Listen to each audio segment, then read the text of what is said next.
self-managing. They don't need to be managed. If they know what, if once they know what to do, they'll go figure out how to do it, and they don't need to be managed at all. What they need is a common vision, and that's what leadership is. What leadership is having a vision, being able to articulate that so the people around you can understand it, and getting a consensus on a common vision. We wanted people that were insanely great at what they did, but we're not necessarily those seasoned professionals, but who had at the tips of their fingers and in their passion the latest understanding of where technology was and what we could do with that technology, and who wanted to bring that to lots of people. So the neatest thing that happens is when you get a core group of 10 great people, it becomes self-policing as to who they let into that group. So I consider the most important job of someone like myself is recruiting. We agonized over hiring. We had interviews. You could go back and look at some of the interviews agendas. They would start at 9 or 10 in the morning and go through dinner.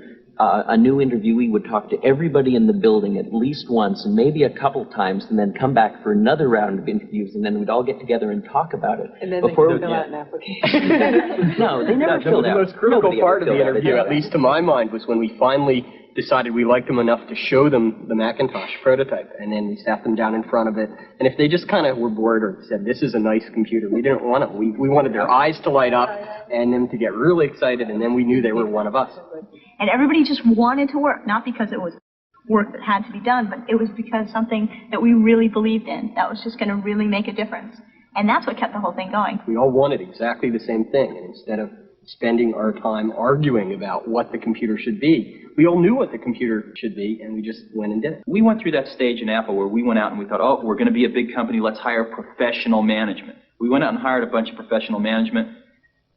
It didn't work at all. Most of them were bozos. They knew how to manage, but they didn't know how to do anything. And so if you're a great person, why do you want to work for somebody you can't learn anything from? And you know what's interesting? You know who the best managers are? They're the great individual contributors who never, ever want to be a manager, but decide they have to be a manager because no one else is going to be able to do as good a job as them. After hiring 2 professional managers from outside the company and firing them both, Jobs gambled on Debbie Coleman, a member of the Macintosh team. 32 years old, an English literature major with an MBA from Stanford, Debbie was a financial manager with no experience in manufacturing. I mean, there's no way in the world anybody else would give me this chance to run this kind of operation. And I don't kid myself about that. This is an incredible high risk, both for myself personally and professionally, and for Apple as a company, to put a person like myself in this job.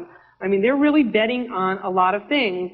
We're betting that my skills at organizational effectiveness, override all those, lack of technology, lack of experience, lack of, time in manufacturing. So it's a big risk, and I'm just an example, and every single person on the Mac team, almost to your, entry-level person, you could say that about. This is a place where people were afforded just incredibly unique opportunities to prove that they could write the book again. Inscribed inside the casing of every Macintosh, unseen by the consumer, are the signatures of the whole team. This is Apple's way of affirming that their latest innovation is a product of the individuals who created it, not the corporation.